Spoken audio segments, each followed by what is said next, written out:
quand vous choisissez un pot de confiture sur un rayon, vous ne connaissez pas le goût de la confiture. Vous le choisissez souvent par rapport à son emballage et ce que vous lisez sur sa composition.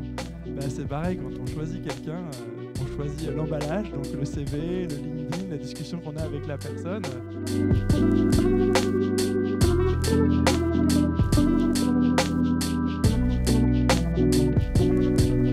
Alors bonjour à tous, merci d'être présentes et présents. Donc je me présente, Sarah Lacaze, je suis médiatrice et formatrice pour adultes, mais également médiatrice pour les enfants. J'enseigne tout ce qui est électronique, robotique et programmation. Donc voilà, j'accompagne les jeunes garçons et les jeunes filles à trouver leur voie, à découvrir de nouveaux métiers. Et là, je vais avoir la chance de vous présenter cette table ronde qui est consacrée à la reconversion professionnelle. Et nous avons différents spécialistes donc, autour de la formation, reconversion professionnelle. Alors, on va s'intéresser plus particulièrement aux femmes. Et ce que j'aimerais à travers cette table ronde, c'est que vous repartiez avec des idées, une vue d'ensemble sur comment bien réussir cette reconversion professionnelle, les différentes étapes, les points de vigilance. Et là, on a la chance d'avoir des spécialistes qui vont pouvoir vous apporter leurs conseils, que ce soit dans l'élaboration du projet, dans la phase de construction de ce projet et pourquoi pas de validation d'acquis, de formation, mais également le recrutement. Parce qu'on sait que quand on lit une annonce, eh bien, à chaque fois, il nous est demandé de l'expérience.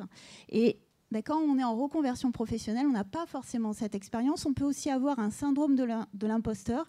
Et je sais que notamment Yann, ici présent, c'est quelque chose qui lui tient à cœur. D'ailleurs, on va commencer par vous aujourd'hui. Écoutez, sur cette table ronde, je ne vais avoir que des femmes, à part un homme. Donc vous êtes en situation de minorité. Donc voilà, donc honneur aux hommes pour changer. Est-ce que ça vous va ? Oui. Alors, avant ça, un petit sondage. Parmi vous, quelles sont les personnes qui ont déjà changé de métier ? Ah, beaucoup de monde. D'accord. Merci. Et quelles sont les personnes qui sont en transition actuellement, qui cherchent, qui a envie de changer, qui sont dans une phase de transition professionnelle, reconversion ? D'accord, donc on est à peu près pareil. Il y a des gens qui lèvent 2 fois la main. Donc, alors, vous savez, d'après une étude de l'INSEE, dans une carrière, quelqu'un qui commence sa carrière professionnelle aujourd'hui va faire 4 à 5 métiers différents. Pour ma part, j'ai fait plein de métiers différents. J'étais archéologue, donc vous voyez, c'est vraiment très, très différent du numérique et je suis là aujourd'hui. Je ne vais pas parler de moi. Donc vraiment, ce n'est plus des métiers, on n'est plus linéaire dans nos carrières. Donc c'est vraiment, c'est plus comme la génération de nos parents qui commençaient, qui restaient tout le temps dans un même métier et dans une même entreprise. Et donc, tout au long de son parcours professionnel, finalement, je pense qu'il faut garder en tête qu'il faut se former, notamment. Il y a tout ce qui a trait aux soft skills. Mais maintenant, je vais laisser la parole donc, à Yann d'Origami. Bonjour, merci. Donc moi, je suis Yann Gabé, je suis le fondateur d'Origami. Origami, c'est un organisme de formation de l'ESS, donc de l'économie sociale et solidaire, qui existe depuis 5 ans. Qui accompagne des demandeuses et demandeurs d'emploi vers les métiers principalement du marketing digital et de la publicité en ligne. Donc nous, on est vraiment plutôt dans le domaine publicité, marketing et dernièrement aussi des méthodes agiles, product owner, product manager. Donc moi, il y avait un sujet qui était important pour nous. Donc nous, ça fait un peu plus de 1000 apprenants, donc on est beaucoup plus petit que Simplon depuis qu'on existe, qu'on a accompagné 1000 apprenants et 1000 apprenantes avec des parcours divers. On est plutôt sur des formats de bootcamp, donc 3 mois, format assez classique, avec assez souvent une alternance qui va suivre de jusqu'à 12 mois. On a plein de partenaires avec qui on travaille, notamment les ateliers numériques de Google. Et on arrive à construire comme ça des parcours intéressants et qui fonctionnent surtout. Parce que nous, ce qui nous intéresse, c'est l'emploi. Et c'est dans la discussion qu'on a eue préliminaire, je disais, pour moi, en fait, quand on se reconvertit, alors qu'on soit une femme ou un homme, même si c'est plus fréquent quand on est une femme, en tout cas de mon observation, on a 2 ennemis, globalement. On a soi-même et les recruteurs et recruteuses, globalement. C'est à peu près, en général, ce qui se passe. Mais le plus difficile à combattre, c'est soi-même. La pensée limitante. c'est ouais, les croyances limitantes qu'on va avoir autour de ça. Et donc, nous, dans nos parcours, depuis le début, on a intégré du développement personnel. Alors, le mot est peut-être un peu fort, hein, mais en tout cas, de l'accompagnement personnel avec des coachs. Au début, l'objectif, c'était d'apprendre à faciliter, d'apprendre à faire de la médiation, d'apprendre à s'accepter, etc. Et puis, en fait, c'est devenu finalement central dans la formation aujourd'hui, où, en fait, c'est déjà apprendre qu'on n'est pas ses croyances. Ça, c'est la première chose. On croit des choses, mais on n'est pas ce qu'on croit. Et la deuxième chose, c'est qu'on peut changer, ce qui n'est pas gagné non plus. Et donc, en fait, finalement, tous nos élèves ont 5 heures de coaching individuel. Hein, donc, c'est long hein, quand même comme partage. Et c'est ça qui travaille en général autour de ça. Donc ça, c'est vraiment important. Et le deuxième ennemi, comme je vous disais, c'est le marché, c'est les recruteurs. Et du coup, nous, on a un organisme de formation, mais je crois qu'on partage avec tous les autres organismes ce genre d'action. Mais notre action, elle est autant vers les gens qui se forment que vers les entreprises pour faire accepter l'idée de recruter autrement et de s'ouvrir un peu plus autour de ça, que non, un alternant n'a pas systématiquement 5 ans d'expérience quand il démarre son alternance, bref, ouais, je ne vais pas vous refaire, il suffit d'aller sur LinkedIn, vous aurez à peu près tout l'étalage de ce genre d'histoire. Mais ce qui est important, voilà, c'est qu'on va avoir une action des deux côtés, à la fois du côté de la personne qui va postuler et des gens qui vont la faire rentrer autour de ça. Voilà, c'était vraiment le partage qu'on voulait faire, et ça marche. Quand on le fait, ça marche bien. On a presque entre 8 et 9 personnes sur 10, si on fait la moyenne de tous nos parcours, qui démarrent en emploi après et qui surtout continuent une fois dans l'entreprise. D'ailleurs, on accompagne aussi au début dans l'entreprise parce que c'est pas évident. C'est pas parce que vous avez réussi, vous avez passé le cap de l'entretien, vous démarrez dans la boîte, vous avez quitté le bootcamp où vous étiez un peu cocooné, vous vous retrouvez dans un environnement où on sait ce qui peut se passer, quelquefois des maladresses, pas forcément de l'intentionnel, mais ça peut être maladroit, on se retrouve dans une situation compliquée, personne qui vous accompagne et tout. Ben là, pareil, les coachs vont essayer d'aider pour maintenir les 3 premiers mois qui sont décisifs en fait, en général, dans le démarrage d'une activité, quoi. Voilà. Et vous me disiez qu'éventuellement, vous aviez des conseils à prodiguer pour les personnes qui souhaitent se construire un profil LinkedIn, non, un personnage LinkedIn. C'est ça, c'est qu'en fait, on n'est pas ses croyances, on peut devenir son personnage, par contre. Dans ce que je disais, c'est les recruteurs, en fait, comment ils se font une idée, en fait, maintenant, ils vous stalkent. Ils vont sur LinkedIn, ils tapent votre nom et ils regardent, en fait. Et nous, c'est incroyable le nombre de gens qui démarrent nos bootcamps et qui n'ont pas de profil LinkedIn, ou alors qui ont un profil sans photo, sans bannière, avec une expérience dessus. Et la première chose qu'on fait, nous, c'est leur donner un challenge les 2 premières semaines de faire 2 posts par semaine. C'est obligatoire, enfin, c'est obligatoire. Ils font ce qu'ils veulent en vrai, hein, mais faut pas les taper dessus s'ils ne le font pas. Et ça, c'est intéressant parce qu'on voit tout de suite, les premiers, c'est difficile parce que quand on prend la parole sur LinkedIn, pour ceux qui le font, vous savez que c'est difficile au début. Et en fait, on peut très vite se construire un personnage, se construire une histoire. Finalement, c'est assez simple. Hein. Pensez, c'est du marketing. Quand vous choisissez un pot de confiture sur un rayon, vous ne connaissez pas le goût de la confiture. Vous le choisissez souvent par rapport à son emballage et ce que vous lisez sur sa composition. C'est pareil, quand on choisit quelqu'un, on choisit l'emballage, donc le CV, le LinkedIn, la discussion qu'on a avec la personne. Puis une fois qu'elle démarre, là, on va se rendre compte vraiment si ça valait le coup ou pas. Donc si vous ne travaillez pas ça, ça ne marche pas, quoi. Et donc, voilà, une photo de profil qui vous représente, une bannière, et surtout, postez.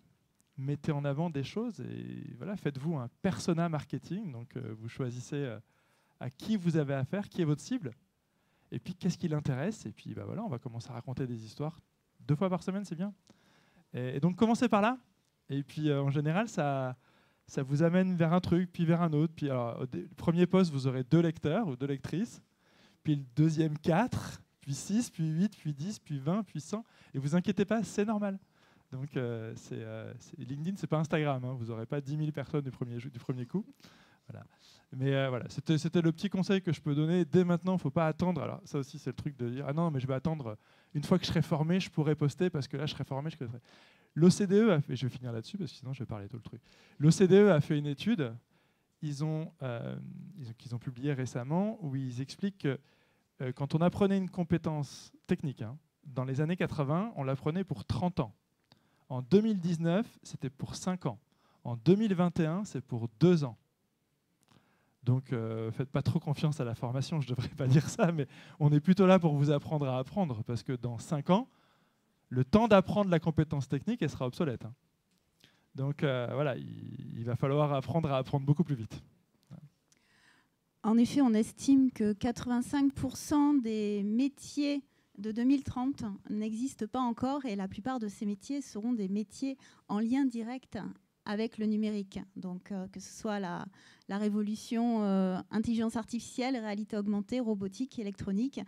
Et le numérique, ce n'est pas que de la programmation, ce n'est pas du code ou du no-code, c'est également du marketing digital, comme nous l'a présenté Yann. Merci beaucoup. Je vais passer à Sarah. Bonjour. Bonjour à tous. Donc, Sarah Gauthier, je suis chef de projet emploi et numérique chez Facero. Donc, Facero, c'est la Fondation Agir contre l'exclusion. On est une association loi 1901 et notre particularité, c'est d'être un club d'entreprise engagé. Engagé, c'est pour lutter contre toute forme d'exclusion et de discrimination. Et donc, dans le cadre de cette association, on développe depuis maintenant 2015 un axe stratégique qui est le numérique, qui répond à un besoin donc, sur le territoire. Nous, on est sur Montpellier principalement et aussi on a une petite antenne sur Béziers. Et donc en 2015, on a commencé à monter des formations du numérique. Donc on a obtenu justement la labellisation Grande École du numérique.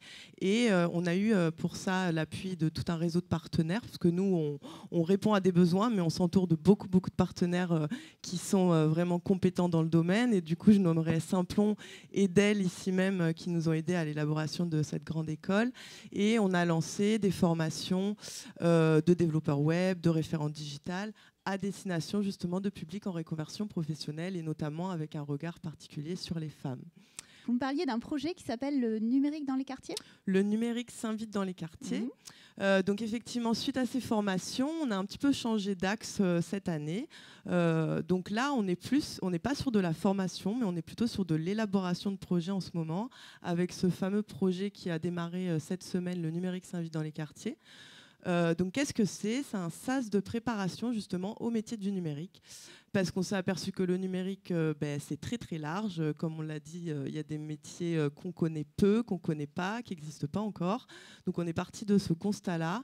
Et avec un réseau de partenaires, je me suis entourée de beaucoup d'entreprises spécialisées dans le numérique, de centres de formation comme Origami, ici même, pour construire ce programme de formation de 4 semaines.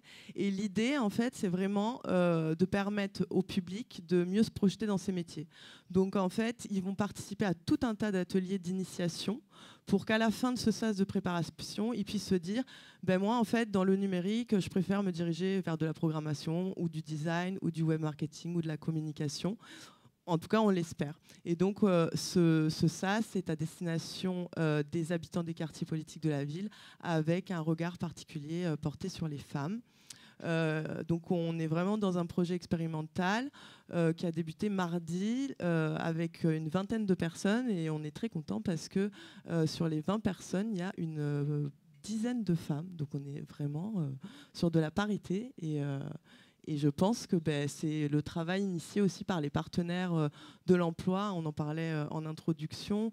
Je pense que tout le travail d'information aussi qui est fait en amont permet aussi d'attirer petit à petit les femmes vers ces métiers-là. Et voilà, on est très heureux.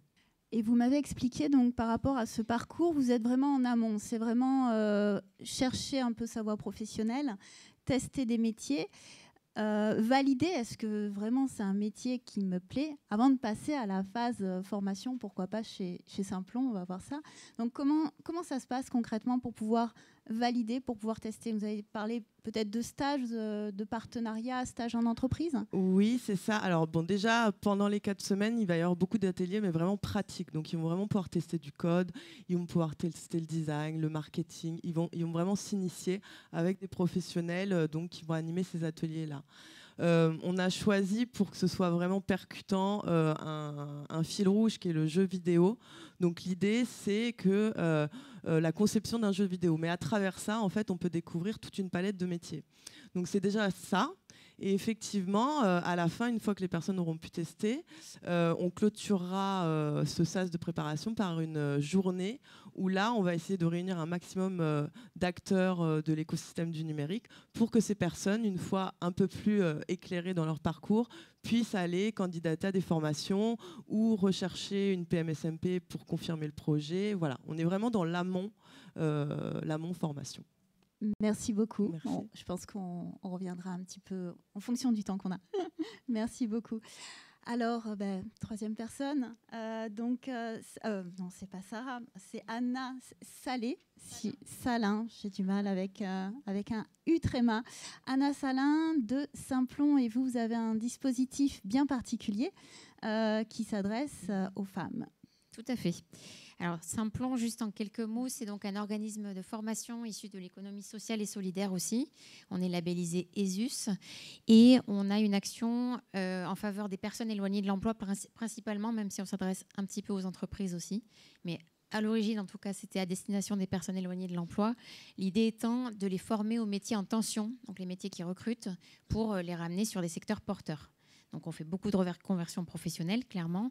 Et on a une action spécifique en faveur de publics ciblés, parce qu'on milite aussi pour de l'inclusion sociale à travers de nos formations.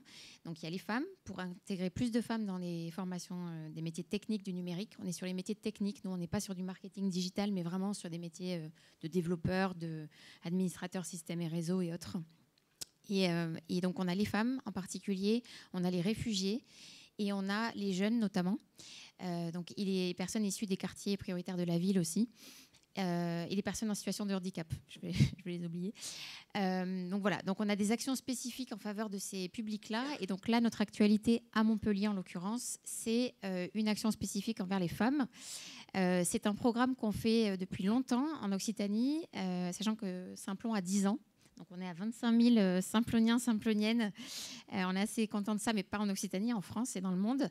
Et donc ce programme s'appelle Hackeuse. C'est un sas de préqualification. Donc c'est un parcours assez court chez nous, puisqu'on a 2 types d'actions, des actions d'initiation et puis des actions vraiment de qualification professionnelle. Ce sas Hackeuse s'appelle Hackeuse. L'idée étant de hacker le système grâce aux femmes, dans la technique, en tout cas dans les métiers techniques. Et il démarre en septembre. Il est soutenu par Pôle emploi. Je vois les interlocutrices Pôle emploi qui sont présentes, avec qui on a un accord de conventionnement et qui nous soutient du coup dans la possibilité de nous apporter des profils aussi qui pourraient être intéressés par rapport à ce cursus.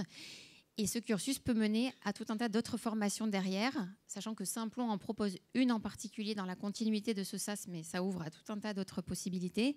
C'est un parcours ensuite sur 21 mois, donc à l'issue de ces 5 semaines en initiation sur les métiers du développement informatique, vous avez la possibilité de poursuivre avec nous ou avec d'autres organismes sur un cursus qualifiant pour intégrer ensuite éventuellement une entreprise. Nous, chez Simplon, le parcours qu'on propose à l'issue de ces 5 semaines, c'est donc 3 mois en phase intensive, donc financement Pôle emploi POI. Donc 3 mois intensifs à plein temps. Et à partir de janvier 2024, vous partez en alternance sur 18 mois avec donc un système de 3 semaines en entreprise, 1 semaine en centre de formation. Et donc notre ambition, c'est que ce soit un parcours réservé aux femmes, donc avec 24 places pour 24 femmes. Donc c'est assez ambitieux. Voilà. D'habitude, on a à peu près chez Simplon, on a un objectif de parité dans toutes nos formations qu'on a du mal à atteindre, clairement, mais on est entre 30 et 40% selon les régions. Nous, en Occitanie, on est des bons élèves parce qu'on fait beaucoup de programmes Hackeuse, justement, ce SAS de préqualification, qui fait que ça décomplexe les femmes. Ça aussi enlève toutes les idées reçues, en général, en pratiquant, en s'initiant, en ayant des témoignages de femmes inspirantes, puisque c'est un peu le contenu d'Hackeuse. Pendant 5 semaines, vous êtes amenés à pratiquer, à voir vraiment ce que c'est. On n'est pas forcément obligé d'être des férus de maths. On n'est pas obligé d'être des hommes. Voilà. On n'est pas obligé aussi d'être dans de la complexité absolue. En fait, nous, ce qu'on dit, c'est qu'il nous faut en effet beaucoup de motivation. Il faut avoir une envie d'apprendre, parce que c'est des métiers où on va devoir se renouveler sans arrêt. Donc, il faut être capable de se remettre en question. Et puis, il faut un sens de la logique éventuellement sur les métiers du développement. Voilà. Mais grosso modo, c'est à peu près tout. Donc ça, c'est accessible aux femmes complètement. Voilà un peu l'ambition du parcours aqueuse et du parcours femme dans l'absolu qu'on propose. Merci beaucoup. Alors, vous êtes spécialisé plutôt sur développement web? Non. En fait, nous, on fait tous les métiers techniques du numérique. Pour les femmes. Pour les femmes, là, c'est un cursus sur le métier du développement, en effet, sur celui-ci en particulier. Et pourquoi? Est-ce qu'il y a eu un choix? Est-ce que vous avez vu peut-être sur le territoire un besoin plus important ou une appétence peut-être des femmes pour ce métier-là? En fait, c'est un métier extrêmement répandu et demandé. Mais en fait, là, on fait pas un simple développeur, on fait un métier qui s'appelle CDA, qui s'appelle concepteur-développeur d'applications. Donc, en l'occurrence, conceptrice-développeuse d'applications. Donc, c'est des métiers très demandés, très courants, entre guillemets. Et du coup, on s'appuie aussi, vu qu'on propose une alternance et qu'on propose des entreprises. En fait, on a un réseau de partenaires. On s'est appuyé sur les besoins des entreprises partenaires pour ouvrir ce cursus. C'est toujours ce qu'on fait, d'ailleurs. On ne va que sur des formations qui sont porteuses d'emploi derrière. Et voilà. Donc, on s'est appuyé sur la connaissance de nos partenaires pour ouvrir ce cursus sur cette thématique-là. Très bien, merci. Donc, par rapport à notre territoire, le développement d'applications, c'est quelque chose qui est recherché. Est-ce que vous avez vu les uns les autres d'autres domaines dans le numérique? Donc, est-ce que le marketing digital, c'est quelque chose qui est demandé? Est-ce que par rapport aux différents tests que vous pouvez faire avec les partenariats pour tester ça, les métiers, est-ce qu'il y a des domaines qui sont plus à la pointe, plus en recherche? Et est-ce que le côté féminin et les soft skills que nous avons aussi en tant que femmes peuvent être intéressants sur des points un peu plus stratégiques, des domaines un peu plus spécifiques du numérique? Est-ce que vous avez vu une tendance ou votre ressenti? Alors oui, mon ressenti et je pense la tendance actuelle reprend aussi ce que tu disais, c'est le métier de développeur, ça c'est sûr. Après, on entend beaucoup parler aussi des métiers de la cybersécurité. Et puis, voilà, c'est ceux qui me viennent en ce moment. Après, il y a aussi beaucoup les métiers techniques, techniciens support et réseau, par exemple, qui recrutent beaucoup et qui manquent cruellement de femmes. Voilà. Je rajouterais peut-être le développement de l'intelligence artificielle avec tout ce qui se dit en ce moment. Là, ça va très vite. Voilà. Donc, nous, on va ouvrir un cursus sur le sujet, mais voilà, j'en profite pour le dire. Mais c'est dans le cadre du plan régional de formation. Donc, c'est vraiment la région a le même raisonnement que nous. Hein. Quand ils ouvrent un appel d'offres comme ça, ils regardent les besoins du marché et ils ouvrent des formations en conséquence. L'idée, c'est pas de former des gens pour les former, mais bien pour les ramener à l'emploi. Donc, voilà, on essaie d'avoir cette logique-là aussi. Je vous remercie. Alors, pour conclure, parce que je pense qu'on a le temps qui défile, est-ce que vous auriez des conseils, un petit conseil à donner à toutes ces femmes qui ont envie, qui projettent de se reconvertir, de changer de métier, d'acquérir de nouvelles connaissances, de nouvelles compétences, de vivre une nouvelle aventure? Quels sont vos conseils? Alors, on a compris qu'il fallait avoir un profil LinkedIn. Ça, c'est en effet aujourd'hui un incontournable. Quels seraient vos conseils à donner?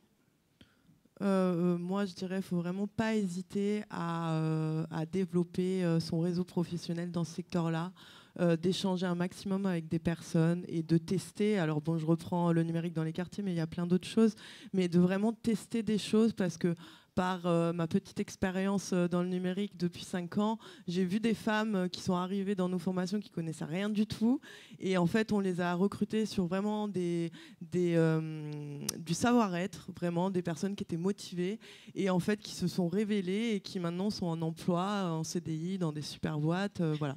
Donc je pense qu'il ne faut vraiment pas avoir peur et aller taper aux portes et puis prendre un maximum d'informations comme aujourd'hui. Voilà.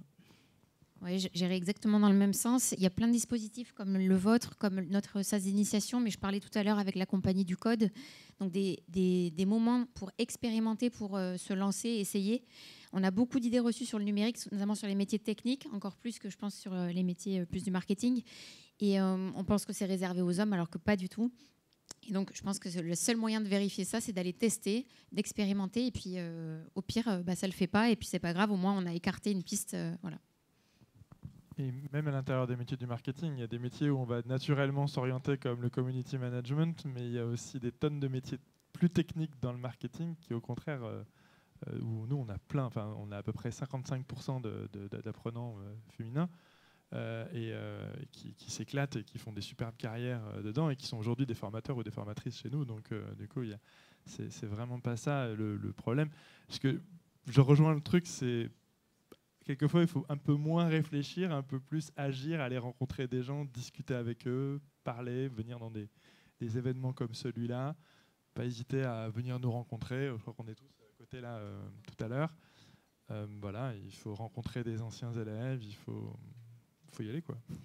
Oui, ne pas hésiter à poser des questions. Et pour ça, LinkedIn est quand même un bon réseau. Enfin, aujourd'hui, c'est vrai que les réseaux sociaux ont un intérêt aussi. Vous pouvez vraiment vous connecter à quelqu'un et envoyer un petit message privé.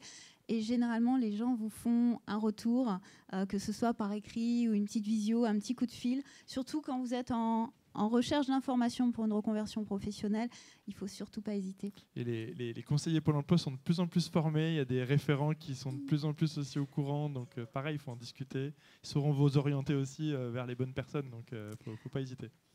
Merci pour la transition, parce que maintenant, je vais accueillir notamment Pôle emploi de Castelnau-le-Lez, qui sont spécialisés dans le numérique. Voilà. Merci beaucoup, en tout cas. Merci.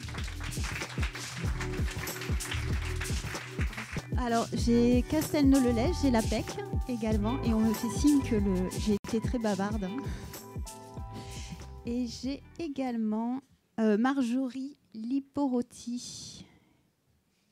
Eh bien, bonjour à vous. Donc, on m'a fait signe, j'ai un peu débordé sur le temps. On va essayer d'être concis. Merci pour votre présence. Donc, je vais vous laisser vous présenter. Alors, je sais que nous avons donc l'APEC et Pôle emploi qui est présent, donc avec bien évidemment un parcours un peu particulier, puisque vous adressez essentiellement aux demandeurs d'emploi. C'est votre public.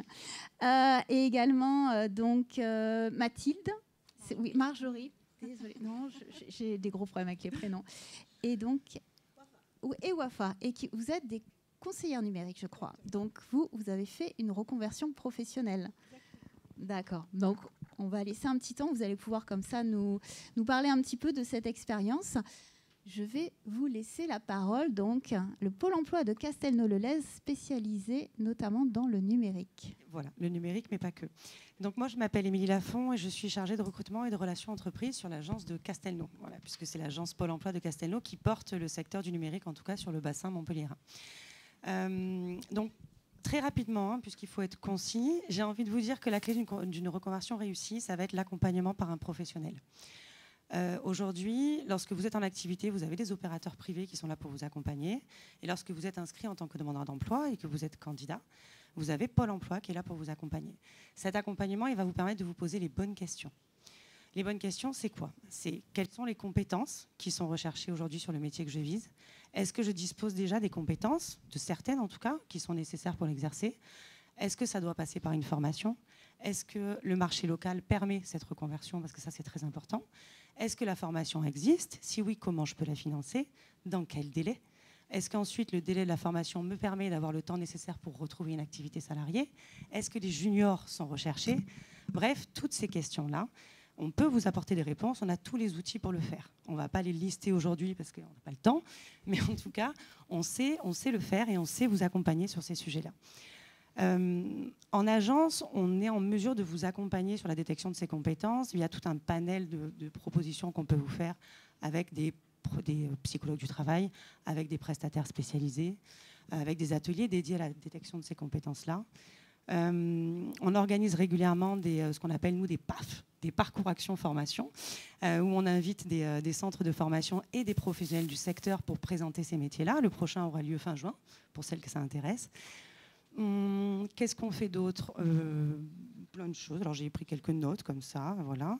Il y a la méthode de recrutement par simulation qu'on ne peut pas oublier non plus, qui permet de détecter les habiletés sur le poste de développeur.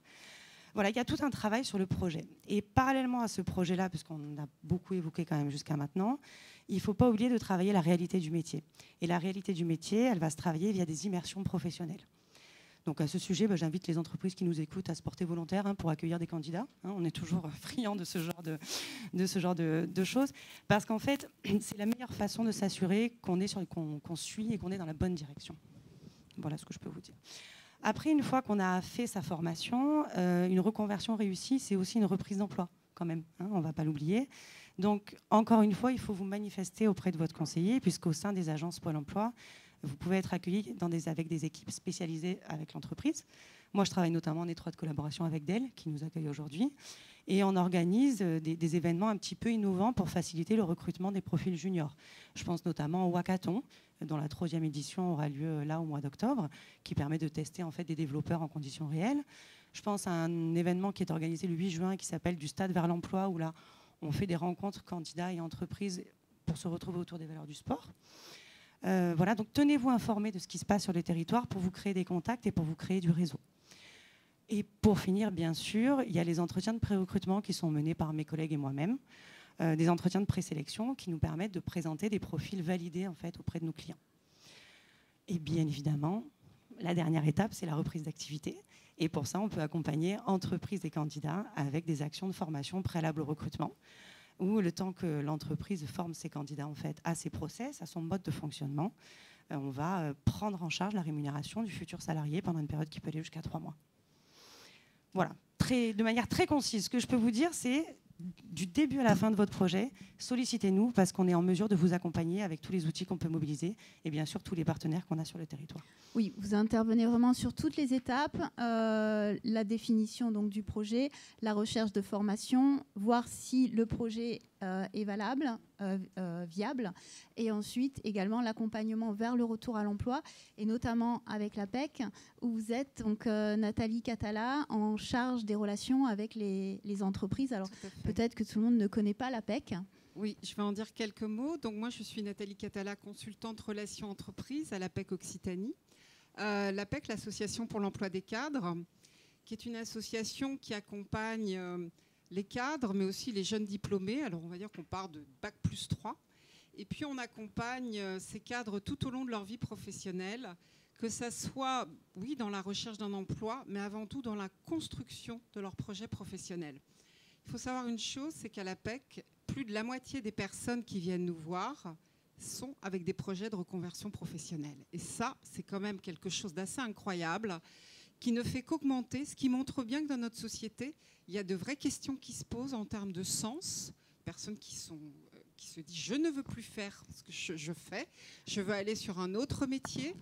Des personnes qui sont aussi en quête d'un métier rémunérateur, il ne faut pas avoir peur de le dire. La rémunération n'était pas le facteur principal jusqu'ici, notamment dans la vie d'un cadre pour changer de métier. Aujourd'hui, ça l'est, parce qu'on est dans une période d'inflation, on est dans une période d'incertitude géopolitique, donc c'est important. Donc la reconversion, on connaît vraiment bien ça à l'APEC. Nous accompagnons donc sur tout type de projet, pas que le numérique, bien évidemment. Nous accompagnons des publics, on va dire, fragiles. Qu'est-ce qu'on appelle des publics fragiles ? On va se le dire. Aujourd'hui, ce sont les seniors. On a beaucoup de mal en France avec l'emploi des seniors. Bien sûr, les femmes, ça fait partie de notre ADN à l'APEC parce que nous sommes profondément, je dirais, féministes et qu'on sait bien que notamment sur des postes de managers, des postes où les femmes vont beaucoup plus réfléchir qu'un homme pour aller sur ces postes. Alors encore plus dans le numérique. Donc on est vraiment là pour pousser, pour appuyer tous ces projets. On a aussi des tas d'outils où on va travailler de l'élaboration du projet jusqu'à sa concrétisation, en passant aussi par de l'immersion professionnelle. Enfin, on a beaucoup d'outils. On peut vous accompagner de façon individuelle avec un consultant qui va vraiment vous accompagner tout au long de la construction de ce projet et vous aider à valider les différentes étapes, mais aussi avec de l'accompagnement collectif. Et ça, c'est important. Quand on travaille en groupe, en petits groupes de 6, 7, 8 personnes sur comment faire ma reconversion, comment réussir ma reconversion, mais on s'apporte des tas d'idées. On co-construit ensemble. Et je rebondis sur ce qui a été dit sur LinkedIn. Oui, alors moi qui suis très friande de LinkedIn, quand j'interviens de temps en temps dans des ateliers, la première chose, bien sûr, c'est de dire mais travaillez votre personal branding, c'est quand même la base. Bien avant d'être en recherche d'un poste, il va falloir en effet travailler son image, c'est important. On a la chance d'être sur un territoire où les réseaux sont très très présents, omniprésents. Donc il faut ne pas hésiter à oser faire du réseau. C'est un de nos ateliers, hein. Oser faire du réseau, reconversion, comment faire, il faut y aller. Voilà. Et puis ce que je voulais vous dire, aujourd'hui j'ai regardé comme ça pour voir un petit peu le nombre d'offres d'emploi publiées sur notre site apec.fr dans les métiers de l'informatique. Nous avons en Occitanie 4000 offres aujourd'hui qui sont diffusées, dont 666 exactement sur Montpellier. Donc on peut se dire que quand même il y a de quoi faire. Moi j'accompagne des entreprises tous les jours et franchement il y a une pénurie de talents, donc allez-y, il y a de très très beaux métiers. Ce que je voudrais dire aussi, c'est qu'on ne connaît pas tous les métiers du numérique tellement ils sont importants. Il y a beaucoup de choses. Il y a des métiers qui vont émerger dans les années à venir, hein, on l'a dit, hein, des tas de métiers qu'on ne connaît pas. Et pour accompagner donc toutes ces entreprises, les recruteurs aujourd'hui sont en train, je dirais, d'ouvrir leur chakra pour accepter en effet des personnes qui sont débutantes, pour accepter des immersions professionnelles et pour accompagner les jeunes aussi dans leur montée en compétences. Donc franchement, allez-y. Mais je vois bien derrière la régie qui a l'air de s'impatienter. Donc ne vous inquiétez pas, je laisse la parole. Et j'aurai le plaisir quand même de vous accueillir si vous le souhaitez pour des séances de coaching après. Alors toutes les personnes d'ailleurs de cette table ronde ont un stand un peu sur l'espace central. Je vais prendre 2 petites minutes juste pour les 2 personnes suivantes qui ont fait une reconversion professionnelle et qui sont dans un métier qui n'est pas forcément très connu, qui sont donc conseillères numériques pour le département et pour la métropole, mais il y a des conseillers numériques dans plein de structures, des associations, des entreprises. Voilà, donc 2 petites minutes si vous pouvez. Bonjour à tous, Marjorie Liparotti et je suis conseillère numérique France Service au conseil départemental de l'Hérault. L'essentiel de mes missions, c'est la mise en œuvre de dispositifs d'inclusion numérique, principalement destinés à des publics allocataires du RSA. Pour ma part, c'est une boucle qui s'est bouclée. J'étais moi-même allocataire du RSA et je me suis saisie de tous les dispositifs qui étaient à ma disposition pour pouvoir... Pôle emploi, par exemple. Alors, ça a été Pôle emploi, ça a été Facero, ça a été beaucoup plusieurs dispositifs sur un parcours en reconversion pendant pratiquement 2 à 3 ans, puisque une succession de formations certifiantes et qualifiantes. Et puis j'ai perdu le fil de ce que je voulais dire. Et est-ce que vous êtes satisfaite de cette reconversion ? Je suis très satisfaite et oui, effectivement, c'est un retour à l'emploi, mais pas que. C'est un retour à l'emploi rémunéré et où on se sent entendu et entouré également. Voilà, j'ai le plaisir de travailler avec une équipe bienveillante et c'est fort appréciable. Voilà. Alors, on va donner le micro juste. Alors, je vais vous poser une question qui n'est pas simple. Quel conseil donneriez-vous aux personnes qui souhaitent se reconvertir vraiment ? Quel est l'élément central important pour vous ? Moi, je pense que je suis tout à fait d'accord avec les précédentes personnes qui sont passées sur la formation. C'est vraiment, il faut croire en soi-même. Il ne faut pas forcément écouter son entourage qui nous dit qu'on ne va pas y arriver, que c'est un peu trop compliqué. Alors oui, c'est pas facile, on va devoir se battre, mais si on ne se bat pas, on n'a rien. Donc voilà. Et vous avez trouvé des interlocuteurs pour vous accompagner ? Alors oui, j'ai trouvé des interlocuteurs, notamment le Pôle emploi, donc pas de Castelnau, mais le Pôle emploi aussi, qui m'a accompagnée donc, sur tout ce qui était réorientation. Donc ça a duré beaucoup moins de temps, puisque j'étais manager dans la grande distribution auparavant, et j'ai tout quitté après un burn-out, puisque du coup, il y a plusieurs choses qui se... Voilà. Et donc du coup, et puis avec cet accompagnement, j'ai pu saisir ma chance et cette opportunité. Donc j'ai pas eu peur. Il faut pas avoir peur. Merci beaucoup. Donc je vais laisser le micro.